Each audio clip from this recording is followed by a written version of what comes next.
So Okay. today we have Muhammad Abdullah with us, who is pretty certain that he is a Muslim, and we have Fatrana, who is an audience, and Fatma said as the moderator of the discussion. It's not a formal debate; it's just an organic discussion style debate Conversation. Yeah. conversation. So first of Yeah. all, Abdullah, tell me what you believe and why do you believe it?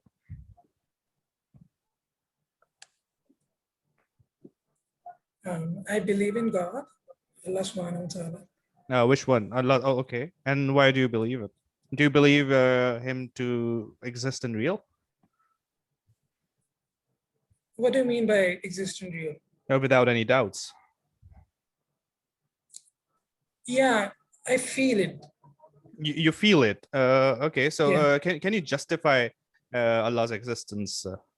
That Allah is real. Can you justify it in terms of any evidence or even a sound reasoning? Okay, I'll try to put thoughts together and let me. Oh, yeah, go ahead. I mean, I've experienced it by doing it. Actually, it's really based on feeling rather than Based on feeling. pretty. Okay, so basically, Yeah. if someone is having a feeling about something, does it warrant belief, or does it warrant it to be believed as something true? For example, if I'm feeling that Vishnu is real or Zeus is real, would I be justified in believing that that certain entity is real? Yes or no? Let me try to put my thought first. Okay. I mean, when I offer the salah, what I feel is very sacred and is very different when I don't pray, and when I listen to the Quran or recite it, it's very different feeling. And when I try to when I talk to God, like being honest, when I feel alone and I feel hopeless. And when I talk to him, I feel a connection. It's very intuition based. So yeah, I understand. yeah. Okay. So Ryan, we talked yeah, about yeah. this. So If you don't mind me jumping in, but we talked about this just to remind you that there are two types of knowledge that the theists say, that there's a mythos and there's the logos. And yes. mythos has to be experienced to be understood. And I think that's where Abdullah is coming from, where he's saying that he's experienced something and it's giving him solace. And surely there's a value to that. I can hear Yes. you. Oh, yes, we can hear you, Rahat. Rahat is also an audience member, and he's just, what do you call it, spectating us. So the thing, Abdullah, I want to say is, first of all, that I have been a Muslim myself and a good sort of a practicing one. And I actually used to feel touched by Allah himself more often than not while offering salat, and sometimes when reading the Quran in Arabic, which I do not speak. The problem here is a lot of other people from a lot of other religions feel the same about their religion. Now, this feeling, as important you might think it is, it doesn't warrant a justified belief in something. Are you trying to understand what I'm saying? Yeah, I'm trying to understand. So the second thing you said, let me just conclude the first point.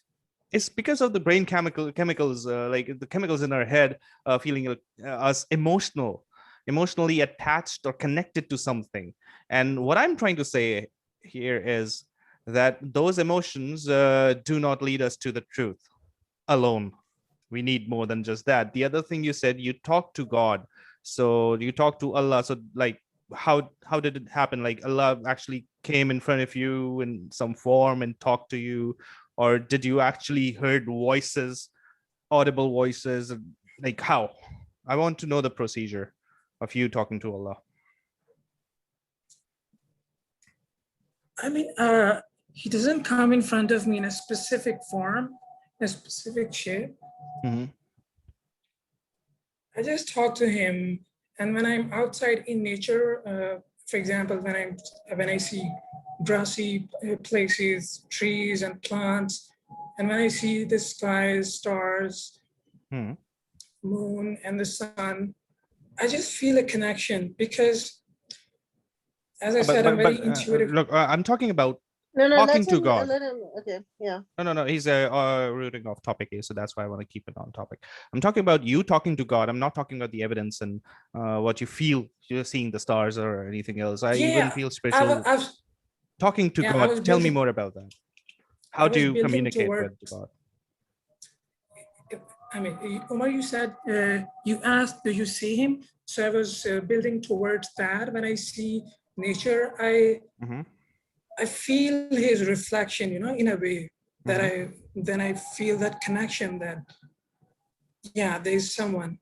Okay, when you see things which you can actually see, you think of something which you cannot actually see, and I have no idea how to actually reasonably justify it. No, But no, I it's, was more. can It I was more jump like in?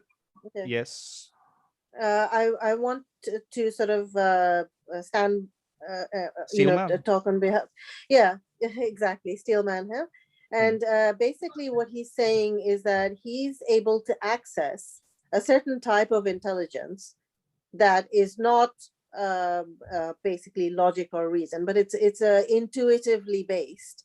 And you need to be able to practice reflection and meditation in order to access these types of understanding, basically, or feeling based knowledge. Is she correct? You could say that. All right. So speaking, since you spoke on her behalf, his behalf, uh, what I'm trying to come here get at. So it's only the feeling which you name as communication with God. That feeling inside your head. It's actually you're talking to God inside your head, and He's talking to you inside of your head. Is that correct? Is that how you communicate? No, he doesn't necessarily respond me back. Only I'm the one who is talking, Okay. and then, yeah. All right. So why would you have belief in something that cannot even respond back to you? Besides Okay. the other thing you said about whenever you look around, you see things which are humongous and which are probably pretty much unexplained. When you see the stars, for example, or something really very elaborate like a big tree or a very complex kind of a creature, humans or other animals, you just you you feel God inside of it, right? Or Yeah, in a way. yes, but Okay. it doesn't warrant belief in a specific God or Allah in that sense, because for other people it is kind of subjective in other ways. Many people attribute these kind of feelings to not even a God, but many different gods who are very different than the gods you believe in. So that's the first point. The second point is many people who are very spiritual and religious, they don't even consider God to be an entity. So who should a person like me uh, believe when they're saying something so vague like yourself? Okay, I believe that when you're true and honest, when you're searching for the truth, you do find it.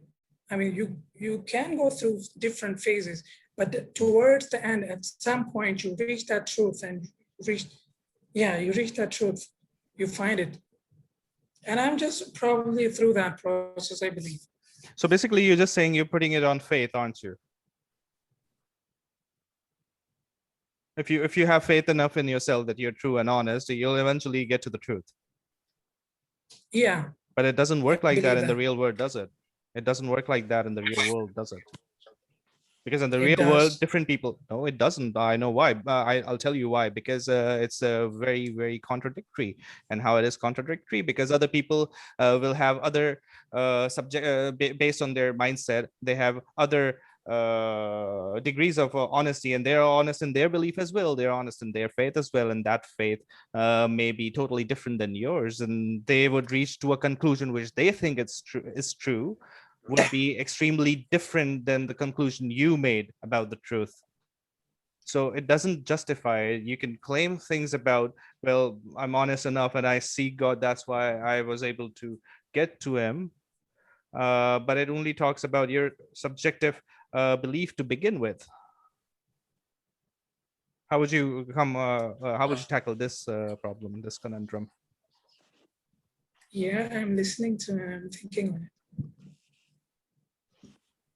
Okay, so basically, I think what he's trying to say that he's accessing his intuition, and that's what I've understood.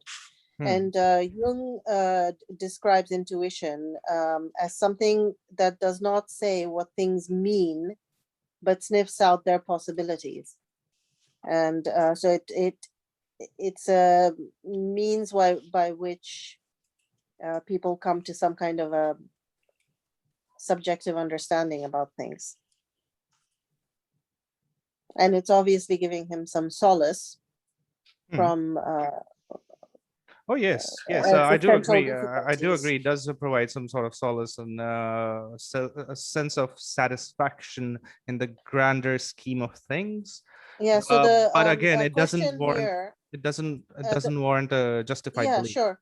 I think the more pertinent question is why the exclusivity within their religion, and why punish those who leave it? Oh, that would be a totally different question, actually. I think. So you're In my just Let me opinion. ask.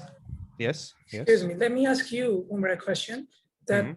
you explain what is honesty and what is truth. University. I mean, keeping Well, the. truth is something. Truth is something that corresponds to reality. And what would be honesty? And honesty is not being deceptive, keeping something, having something in your mind, but speaking something else to someone else in terms of in order to be deceptive, and that's dishonesty. And honesty is the total opposite. When Yeah, you that's what are I believe. when you say what you mean and what you actually Yeah. personally believe. So being honest is something different. I'll give you an analogy of Sure. being honest. For example, if my dad came to me and he said the earth is flat, and I believe it, that the earth is flat. My dad told me, and tomorrow, like if I'm telling it to one of my friends that, look, the earth is flat, am I being honest? Yes, I am being honest, because even in my mind, I think the earth is flat and I'm telling it to the person. So yes, the honesty box is ticked. Now the truth thing. No, It is not true though. I I can be honest and be wrong. no, I think I'd contradict here. Explain. I mean, your dad told you that Earth is flat. Hmm. You cannot. I mean, you cannot believe that without checking and inspecting it and really. Yeah, and if someone asks you the same question, you cannot tell them that Earth is flat because you yourself are not sure on that. Yeah, so do you basically do agree with me? The point here I was trying to make is honesty alone is not going to lead you to truth. You can be honest, but you can be wrong as well. So that's the point I But was trying to make. no. So Okay, but the honesty box was not ticked here because you didn't check that. No, the honesty here is I'm telling someone which I personally believe to be true. If I believe something to be true and I'm telling the exact same thing to the other person, that is me being honest. Yeah, that's honesty. Yes, that's right. but that's wrong as well. If I'm honest, it means that I can be wrong, honest, and wrong at the same time. So now you raised a pretty good point here. I think you said, well, if someone tells you that the Earth is flat, you go and investigate, right? Yeah, you investigate. So did you investigate? What? Did you investigate about Allah being real, Islam being true? Yeah, I sometimes search about the vastness of this universe. I watch How do you videos do on that? YouTube. What tools do you have to search about to do a study on the vastness of the universe? What tools do you use?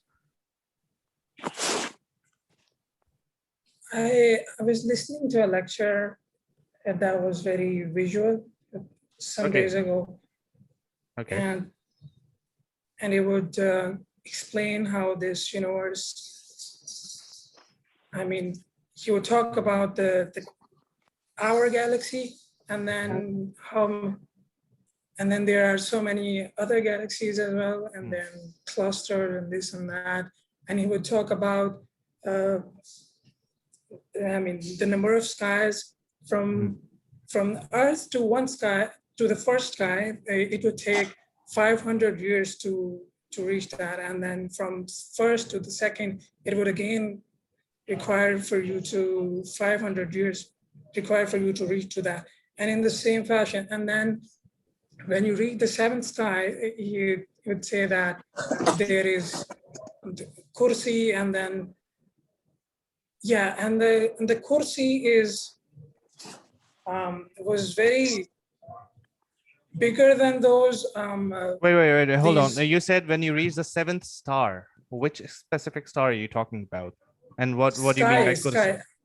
Can I I Sky. didn't. interject here? No. It's or if you want to take over, just let me make this point. So about sky, what do you mean by sky? Stratosphere and all that kind of stuff? Don't you see a sky when you go out? Yeah, but sky is in a gradient. It's not a level by level, like a discrete level and in levels, but it's a continuous gradient. So I don't see one or two or three or fourth or fifth sky. I just see one sky having a gradient from a higher atmospheric pressure to a lower one. It goes all the way up to almost zero. But it's a gradient. It's not discrete. Because your sight is limited. No, but instruments you- that detect these things are not that much limited. In fact, it is basically in sky is in a gradient form, and it's not the sky which is in gradient form. Sky itself doesn't actually even exist. It's the atmosphere. So what do you mean by sky? 1, 2, 3, 4, 5, 6, 7. Do you mean the atmospheric levels, or do you mean something else? Please elaborate on that. I don't have a very discrete knowledge on this, but I would ask you, what do you mean by that when you say that sky doesn't exist and it's the atmosphere? Because you have studied it, it's the atmosphere and not the sky, and now you believe that. No, it's not like I believe What- that. I've done the study. I've studied it, and I have. It is demonstrably true that atmosphere How? is in a gradient due to gravity of our planet. What happens is the closer the closer you are to the planet, the atmosphere would be thicker, and it gets thin and thin and thin as you increase your altitude. And so you do believe that's the case, right? Would you please explain again? Well, if you're asking how do I know that atmosphere is in a gradient and not in levels and not in discrete levels, is because the studies conducted on it, and not just studies, but the mathematical models as well. You said that sky doesn't exist. Sky doesn't exist. Well, sky is something which people used to look up, the blue sky with the things attached to it, like stars and planets and the moon and the sun. So that sort of stuff doesn't exist. What exists is empty space, like vacuum. And sky is something of a term we give to something that we see from our perspective. And earlier it was thought that sky was something solid or some dome kind of a thing, a firmament or something. It was a physical thing, sky, but it's not actually. Sky is not something physical. It's the vastness of space itself which gives us the illusion that sky may be something physical, dome sort of a thing on top, up there. So that's what I meant. Yeah, that's just another way of putting the things up. I mean, so again, the answer is the question is unanswered. What do you mean by 7 skies, like 1 sky, 2 sky, 3 sky? What do you mean by that? Like, What mean, as exactly I are you said, referring to? I mean, as I said, using my sight, I can see the first sky, which you think is not a sky, and it's something else. Whatever you think, whatever you were saying, but it's the first sky that I see when I go out. Yeah, Hmm. and I cannot see beyond that, but Where does the first sky end and the second sky begins? yeah. Where Excuse does me. the first sky end and the second one begins? Where does the first sky end? And the second sky begins. So far as I can see, I mean, how should I tell this? I don't know. Oh, okay, no worries. So basically, these are. Would it be wrong to say that basically these are the concepts which you have faith in? You have faith that there must be seven skies, although I cannot sense them, cannot see them, cannot study them. Is that the case, Abdullah? Shall we Yeah, clap for you yeah. here, Omer? You've already won the debate. No. It's not. It's not about winning or losing, Nida. It's just a discussion. I'm just asking questions to know more. Right. I have a question. Abdullah, I have a Okay, question. Abdullah. First of all, since it's a one-on-one, I would say that I think I'll just participate as an audience and let Rahat talk. First of all, Rahat is also one of our friends. He's agnostic, and he recently became an agnostic from a practicing Muslim. Would you be comfortable talking to him about it? With him, would you be comfortable talking with him? If it's okay, it's fine. If it's not, then we can carry on. What do you say, Abdullah?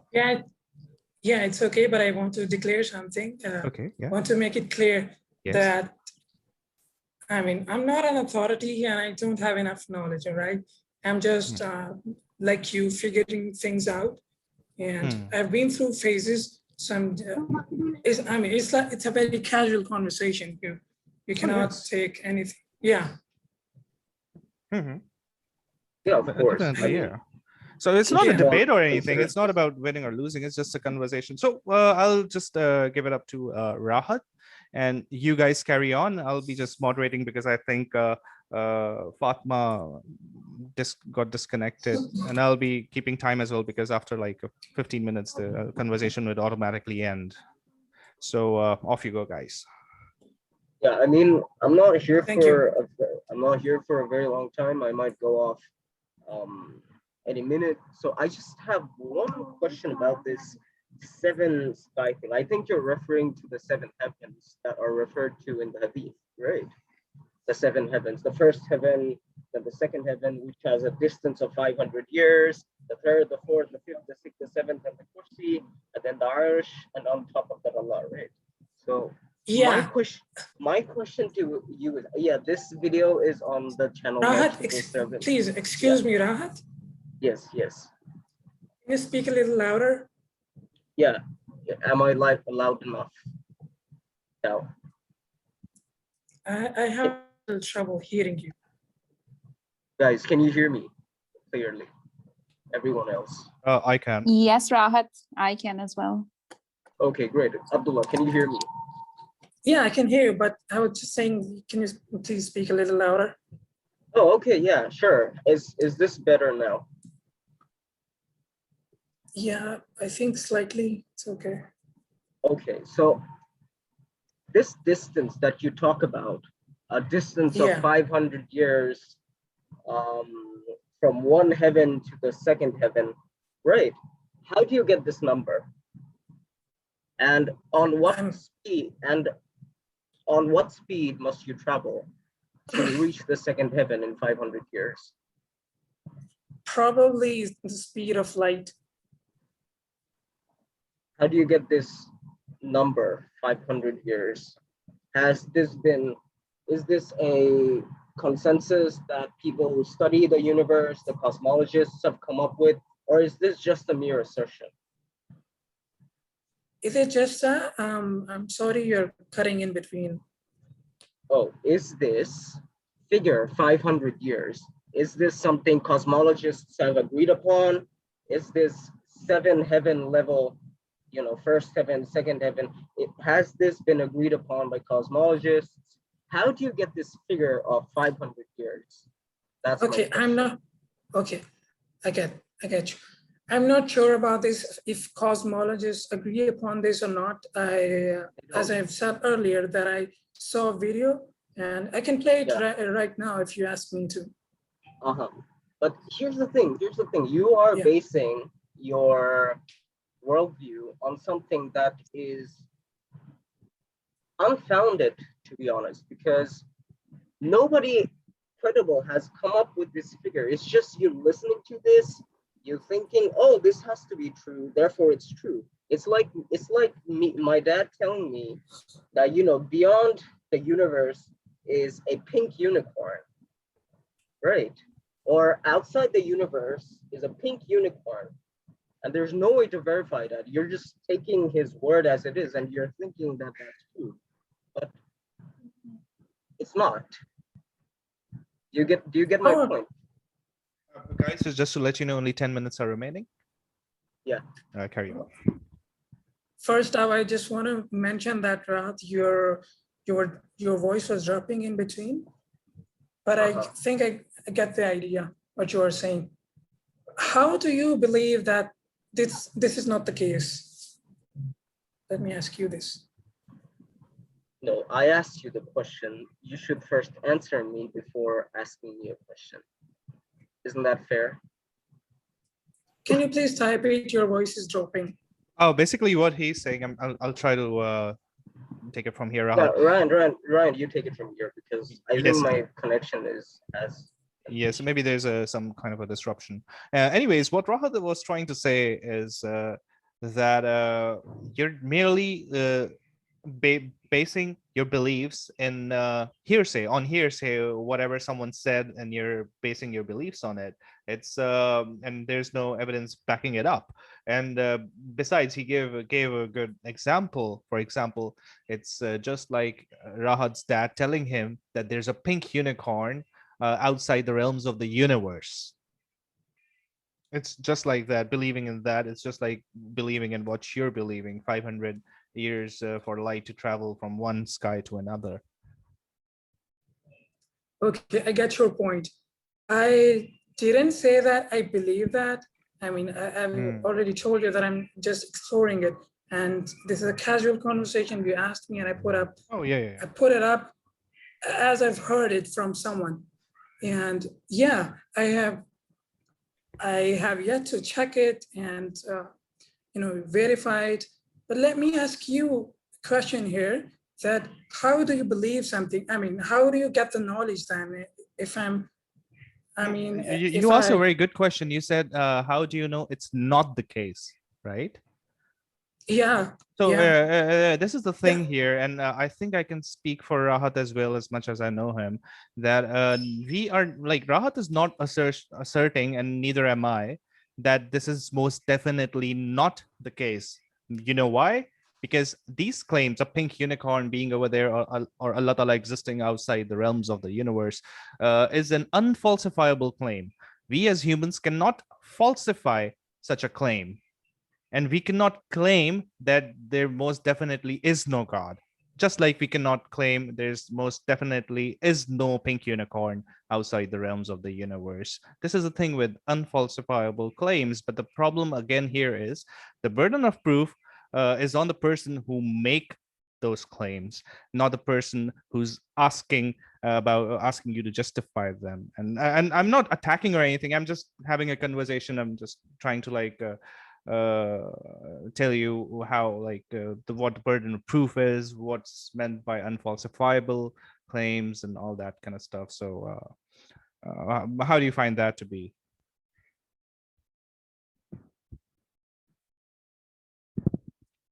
Hello, Abdullah? Excuse me. Yep. Excuse me. I Sorry. thought that I don't really find anything out of it pretty clear and distinct. But my two questions stay there. That when you said you heard it from someone else, and then I put up a question that how do you actually acquire the knowledge? I mean, what's this? How do you get the knowledge? Then if you, I mean, if someone has the knowledge, like a scholar, you listen to them and they are giving you some knowledge. That's one way. Yes, yes. Yeah. Do you want? Yeah. Do you want me to talk about that? Yeah, I want to talk. I want you to talk yes, about that. And what's the second one? And the second one, I asked Rahat that, I mean, how do you know it's not the case? Yeah, how is all right, so the first question about acquiring knowledge falls in the realms of epistemology, and epistemology is something which is the philosophical subpart which deals with knowledge and the acquisition of it. And the first thing we do is we have to take a couple of things for granted. We have to take reason for granted, but something, if it's reasonable, reasonably justified, and it's logically congruent, sorry about my English, then people do have a reason to believe that it is the case. For example, it is reasonable that if a truck is coming on the road, it is reasonable for me to stay away from it and not to stand in front of it when it's speeding. And it is totally justified when that reason is challenged and someone does stand in front of the truck and dies. And if they don't, they keep on surviving. And this is these are the basics of reason. And application of logic also applies, because I may be wrong here, but at least in this universe, logic is a priori, like it's an undeniable way of concluding something to be sound enough. So as for the second one, did I answer your question well enough? The first one, Abdullah? I have a question here. Hmm. I mean, what do you think? How far are you gonna get? You're gonna get with the reason, your logic. I mean, as you said that. Not too far. The truck example. Yeah, not too far actually. Not too far. Yes, the thing is, you can cook up stories to get to put in the gaps of knowledge, because if we take a reason for granted in epistemology as a given, along with scientific research conducted on things, because science works with the experimentation and its experimentations and continuous replication of those experiments, and it's replicable and what do you call it, repeatable, as well as the other thing is science never make truth claims. It just concludes something. It just tells you what their findings were, and it is the most reasonable thing to actually take science as something which gets us closer to the truth. But the other thing you asked, it's not going to take us too far. We don't even know where the Big Bang, what was before, what was beyond Planck time, the moment Planck time before the moment the Big Bang occurred. We do not know. We do not know if there is life on other planets. We do not know a lot of things. But in the absence of knowledge, if you substitute your absence of knowledge with something you cannot justify and probably supernatural, that's God of the gaps fallacy. And I'm of the notion that in the absence of knowledge, acknowledge the fact that yes, there is we don't have knowledge enough, and let's investigate, instead of cooking up stories and filling those gaps with things you cannot even justify to exist. And the other thing you asked was how do you know that is not the case? And I answered that in terms of falsifiability. So Abdullah, what was your question? Don't you remember it? Oh, okay, let me put it again. Yeah, take your time. I mean, as you said that you cannot comprehend all of the things, you cannot encompass all of the things. You can. Yes. You can. I mean, No, you can understand. we cannot. you can understand few of these, few of those, and then you can make a pattern, and then based on that pattern, you believe something else. Yeah. No, but the question is, do you believe, is your belief justified or is it not? That's a question. Sorry, can you say that again, please? I said, like, yes, you're absolutely right. There's a lot of things we cannot comprehend even, but there are quite a Yeah. few that we can because of the technological Yeah. advancements and the advancements and instrumentations science used by many scientists. Besides, we can also refer to logic and reasoning as well, which Yeah. is not exactly science, but if something is if there are good reasons to believe in something, and the belief is justified, it's justified. The thing about believer is, I believe whenever I see a chair and that I'll sit on my chair, the chair is going to hold me and it's not going to break on me. So, and based on past experiences and the rationality itself to some extent, that it will be the case. But again, there could be a case at one point I'm sitting on a chair and it breaks. So that's the thing. Even if I personally would believe in something which I can rationally justify it, I would say, well, it can fail as well, and I cannot be 100% certain. So that's the thing. You can use your, I mean, you can use your mind, you can use your intellect, and you can calculate.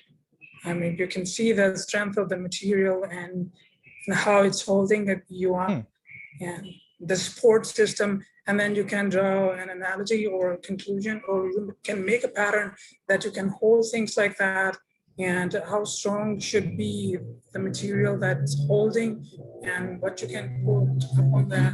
I mean, you can calculate that using your brain. But yeah, so that's the basis of it is one thing that's already there. I mean, you make patterns and you derive conclusion and things. Yes, but Do you making follow me? patterns would not always lead us to the truth, right? Because there's Making something patterns? yeah, making patterns wouldn't always lead us to the truth, because there's something called pareidolia, and it explains, it goes like humans are pattern seeking animals, and they would even see patterns in something where there are no patterns. It's an evolutionary trait.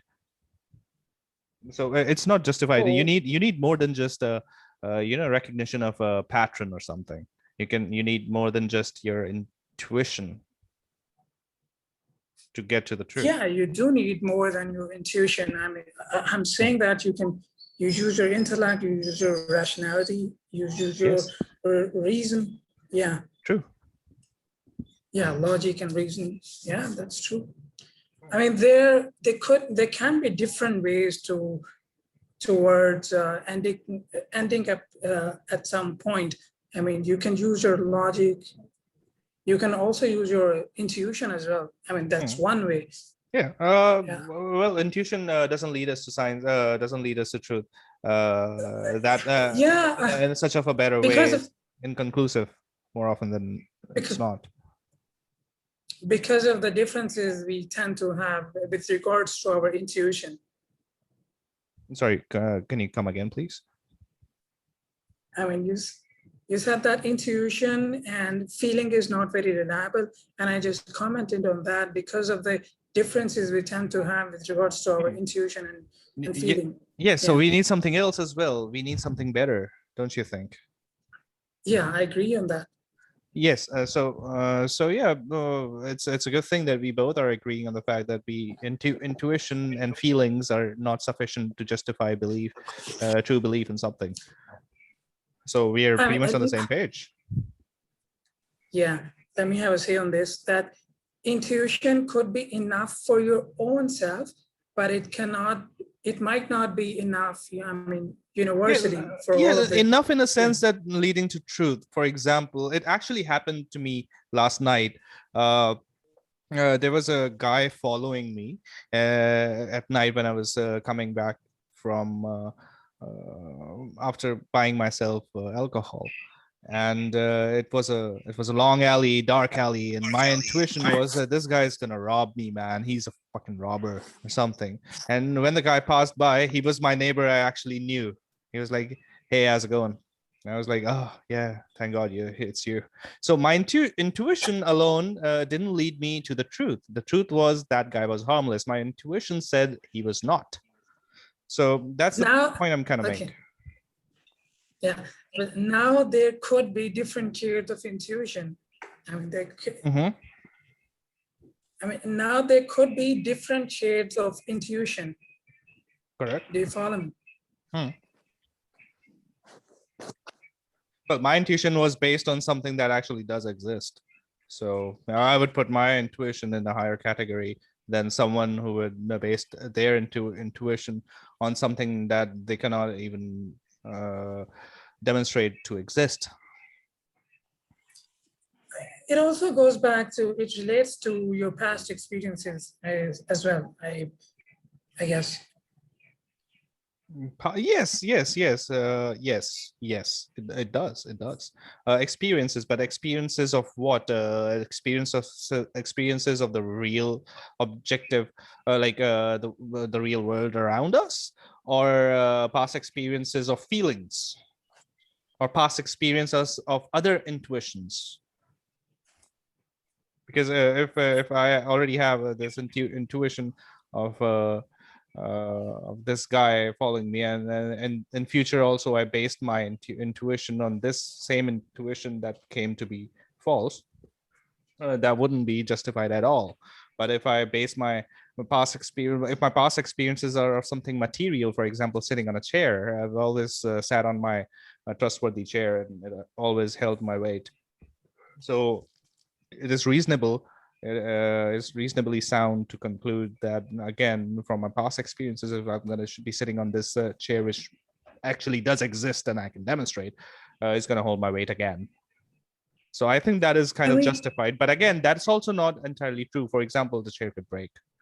And that is the thing why I personally would never make any truth claims that this chair is most certainly going to hold my weight. But with theists, we see, well, there most certainly is a God. And that's where I don't agree with them. You, if you have a fear with regards to your chair you're sitting on, that again, I'd say that could relate, your fear could relate to your past experiences. I mean, if you once you sat on chair and it broke down, I mean, yeah.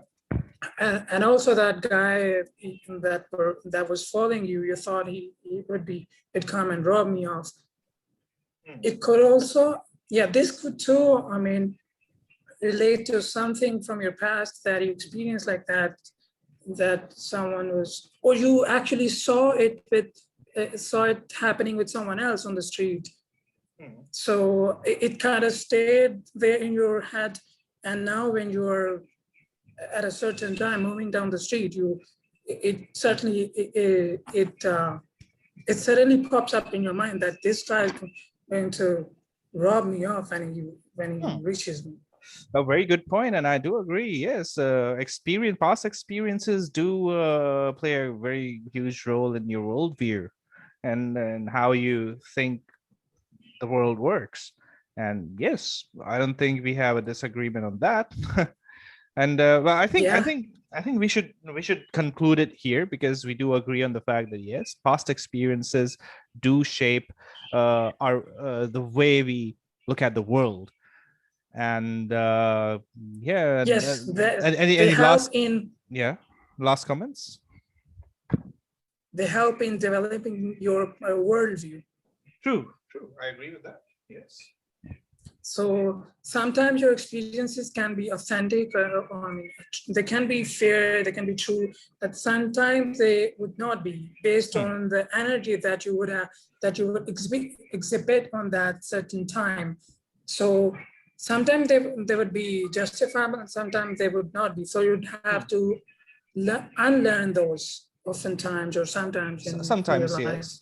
It depends from case to case, yes. Yeah. So yeah, I do agree with that as well to some extent, though. And I would actually want to argue on what you meant by when you said energy. But I think we can leave it for some other time, Abdullah. So how was your experience talking to me and Rahat and about this whole podcast? It was great. I really enjoyed it. I really liked it.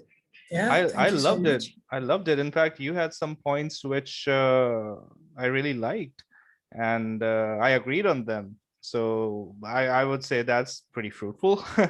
So I think we should end it here for now, Abdullah, because like I Yeah. have another discussion, just waiting to be had on prostitution and all that kind of stuff.